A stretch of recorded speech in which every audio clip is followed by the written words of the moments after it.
നമസ്കാരം, അമൃതാണ്. ഒറ്റവാക്കി പറഞ്ഞ ഇതൊരു തരുൺ മൂർത്തി സിനിമ എന്ന് പറയാം. അതായത് ഒരു ഡയറക്ടറുടെ കഴിവുകളെല്ലാം എക്സ്പ്ലോർ ചെയ്തിട്ടുള്ളൊരു മൂവി. പിന്നെ ഒരുപാട് വർഷങ്ങൾക്ക് ശേഷം ഈ ലാലേട്ടൻ എന്ന ആക്ടറുടെ ഏറ്റവും വലിയൊരു പ്രത്യേകത എന്ന് പറഞ്ഞാൽ അദ്ദേഹം ഒരു കഥാപാത്രത്തിനെ എടുത്തു കഴിഞ്ഞാൽ ആ കഥാപാത്രത്തിന് വളരെ മൈന്യൂട്ടായിട്ടുള്ള ഫേഷ്യൽ ജെസ്റ്റേഴ്സ് ഒക്കെ വെച്ച് അഭിനയിക്കും. അപ്പോൾ അത് അദ്ദേഹം ചെയ്യുന്ന ഓരോ കഥാപാത്രത്തിനെയും വളരെ യുണീക്കായിട്ട് അവതരിപ്പിക്കാൻ അദ്ദേഹത്തിനൊരു മാസ്മരികമായിട്ടുള്ളൊരു സ്കില്ലുണ്ട്. ആ ഒരു സ്കില്ല് കുറേ നാളുകളായിട്ട് അങ്ങനെ ഒരു സംവിധായകരും എക്സ്പ്ലോർ ചെയ്യുന്നില്ലായിരുന്നു. അതോ സാഹചര്യങ്ങൾ കൊണ്ട് അദ്ദേഹം താടിയൊക്കെ വെച്ച് ഉള്ളൊരു കഥാപാത്രത്തിനെ മാത്രമാണ് റീസെൻ്റായിട്ട് അഭിനയിച്ചത്. ഇപ്പോൾ ഇതിനകത്തും താടിയൊക്കെ വെച്ചിട്ട് തന്നെയാണ്. അപ്പോൾ നമുക്കിടയിൽ വളരെ സർവ്വസാധാരണമായിട്ട് കാണുന്ന ഒരു ടാക്സിക്കാരനെയൊക്കെ നമുക്ക് ഈ ഒരു കഥാപാത്രത്തിലൂടെ കാണാൻ പറ്റും. അതുകൊണ്ട് തന്നെ നമുക്ക് വളരെയധികം റിലേറ്റബിൾ ആണ്. എന്നാൽ ആ ഒരു കഥാപാത്രത്തിനെ വളരെ വ്യത്യസ്തമായിട്ട് ലാലേട്ടൻ ഇതിനകത്ത് അവതരിപ്പിച്ചിട്ടുണ്ട്. പക്ഷേ എങ്കിലും ഇപ്പോഴത്തെ മോഡേൺ ഇപ്പോഴത്തെ സാങ്കേതിക വിദ്യ അല്ലെങ്കിൽ ക്യാമറയുടെയൊക്കെ ഒരു വളരെ ക്ലോസ് ഷോട്ട്സ് ഒക്കെ വരുന്നതുകൊണ്ടാണോ വളരെ സ്വാഭാവികത കുറഞ്ഞ ലാലേട്ടനിൽ നിന്ന് ഒട്ടും പ്രതീക്ഷിക്കാത്ത തരത്തിലുള്ള ഒരു അസ്വാഭാവികത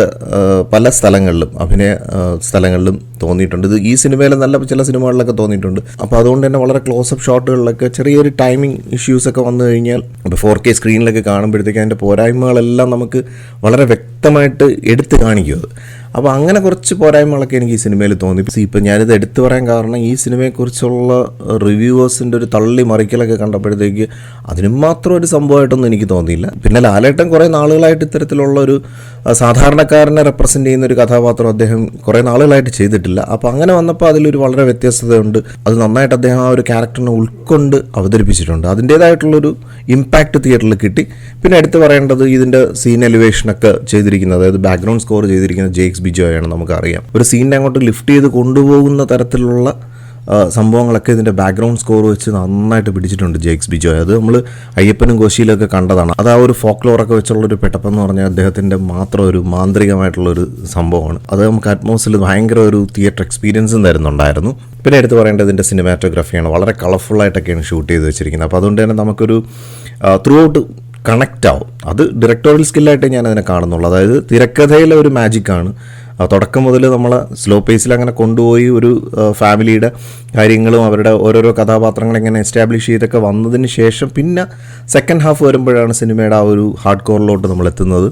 അവിടെ എത്തിക്കഴിഞ്ഞാൽ സിനിമയ്ക്ക് ഒരു ഫ്ലോ ഉണ്ട്. അതും വളരെ സബ്റ്റിലായിട്ടുള്ള കുറച്ച്, അതായത് ചില സംശയങ്ങളിലൂടെയൊക്കെ ഉള്ള ഒരു അൺവെയിലിംഗ് ഒരു സംഭവമുണ്ട്. അത് പറഞ്ഞു കഴിഞ്ഞാൽ സ്പോയിലറായി പോകും. അത് ഒരു ഭയങ്കര ഒരു ഡിഫറൻ്റ് ആയിട്ടുള്ളൊരു ത്രില്ലിംഗ് എക്സ്പീരിയൻസ് തിയേറ്ററിൽ തരുന്നുണ്ടായിരുന്നു. അപ്പോൾ അതൊക്കെ ശരിക്കും ഇതിൻ്റെ തിരക്കഥ തന്നെയാണ്. തരുൺ മൂർത്തി ഹാറ്റ്സ് ഓഫ്. കാരണം ഇതാണ് റിയൽ ഫാൻ ബോയ്. അപ്പോൾ മോഹൻലാലിനെ പോലുള്ള ഒരു ഫ്ലെക്സിബിൾ ആയിട്ടുള്ള ഒരു ആക്ടറിന് കൈ കിട്ടിയാൽ അത് മര്യാദയ്ക്ക് എങ്ങനെ വിനിയോഗിക്കണം എന്നുള്ളത് തരുൺ മൂർത്തി ഇതിനകത്ത് നന്നായിട്ട് കാണിച്ചു തന്നിട്ടുണ്ട്. അത് നമ്മൾ എമ്പുരാനിലൊന്നും കണ്ടാണൊക്കെയുള്ള കോട്ടിട്ടുള്ള അദ്ദേഹത്തിനെ നശിപ്പിച്ച് കാണിക്കുന്ന ഒരു പരിപാടിയൊന്നുമല്ല. ഇത് നല്ല ഗംഭീരമായിട്ട് ഒരു സാധാരണക്കാരൻ, അതാണ് ഞാൻ എടുത്തു പറയുന്നത്, നമുക്കിടയിലുള്ള 80% വരുന്ന സാധാരണക്കാരനെ റെപ്രസെൻ്റ് ചെയ്യുന്ന ഒരു ക്യാരക്ടറാണിത്. അതുകൊണ്ട് തന്നെയാണ് ഇതിൻ്റെ ഭയങ്കരമായിട്ടുള്ള ഈ സിനിമയ്ക്കുള്ളൊരു ജനസ്വീകാര്യത എന്ന് എനിക്ക് ഫീൽ ചെയ്യുന്നത്. പിന്നെ ഞങ്ങൾ അവതരിപ്പിക്കുന്ന ഒരു പുതിയ കഥാപാത്രം എന്ന് പറഞ്ഞൊരു ആളിനെ കൊണ്ടുവന്നിട്ടുണ്ട്. അദ്ദേഹത്തിൻ്റെ സൗണ്ടും അദ്ദേഹത്തിൻ്റെ ചില മാനറിസംസും ഒക്കെ രസമുണ്ട്. പക്ഷേ എങ്കിലും എവിടെയൊക്കെയോ നന്നായിട്ടൊരു ആർട്ടിഫിഷ്യാലിറ്റിയും ഫീൽ ചെയ്യുന്നുണ്ടായിരുന്നു. അദ്ദേഹം ചിലപ്പോൾ നാടകത്തിലൊക്കെ ഉള്ള ഒരു ഭയങ്കര ഗംഭീര നടനൊക്കെ ആയിരിക്കാം. പക്ഷേ എങ്കിലും സിനിമ എന്ന് പറയുന്ന ഒരു മാധ്യമത്തിലോട്ട് വന്നപ്പോഴത്തേക്ക് അദ്ദേഹം നന്നായിട്ട് അഭിനയിച്ച് ഫലിപ്പിക്കുന്നതാണെന്നുള്ളത് നമുക്ക് കാണുമ്പോൾ ഫീൽ ചെയ്തിരുന്നു. അത് എവിടെയൊക്കെ ഒരു ആർട്ടിഫിഷ്യാലിറ്റിയും ഫീൽ ചെയ്തിരുന്നു. ഇപ്പോൾ ഒരു കുടുംബചിത്രം എന്നുള്ള നിലയിൽ നോക്കുമ്പോഴത്തേക്ക് ഈ ലാലേട്ടൻ ശോഭന മാമിൻ്റെ ആ ഒരു കോംബോ അത് എക്കാലത്തെയും സ്മരണകൾ വീണ്ടും ഉണർത്തുന്ന ഒരു കോംബോ ആണ്. അവരുടെ ആ ഒരു കെമിസ്ട്രീനകത്ത് ഗംഭീരമായിട്ട് വർക്കായിട്ടുണ്ട്. പിന്നെ അങ്ങനെ ഭയങ്കര ഒരു സംഭവം എന്നൊന്നും പറയാനില്ലെന്നുണ്ടെങ്കിലും ഒരു ഓൺ ടൈം തിയേറ്ററിൽ പോയി തിയേറ്ററിലെ സൗണ്ട് എഫക്ട്സും അറ്റ്മോസും ഒക്കെ എക്സ്പീരിയൻസ് ചെയ്ത്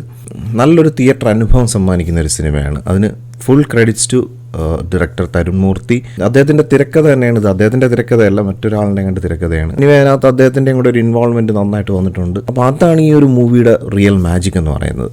അപ്പോൾ അതുകൊണ്ട് തന്നെ സിനിമ എനിക്ക് നന്നായിട്ട് വർക്കായി. അതുകൊണ്ട് ഞാൻ ഈ ഒരു മൂവിക്ക് ഔട്ട് ഓഫ് 10 തന്നെ റേറ്റ് ചെയ്യുകയാണ്. അപ്പോൾ എന്തായാലും മറ്റൊരു സിനിമ വിശേഷമായിട്ടോ അല്ലെങ്കിൽ ഒരു ബ്ലിസ്ഫുൾ സ്റ്റോറി ആയിട്ടോ നമുക്ക് വീണ്ടും കാണാം.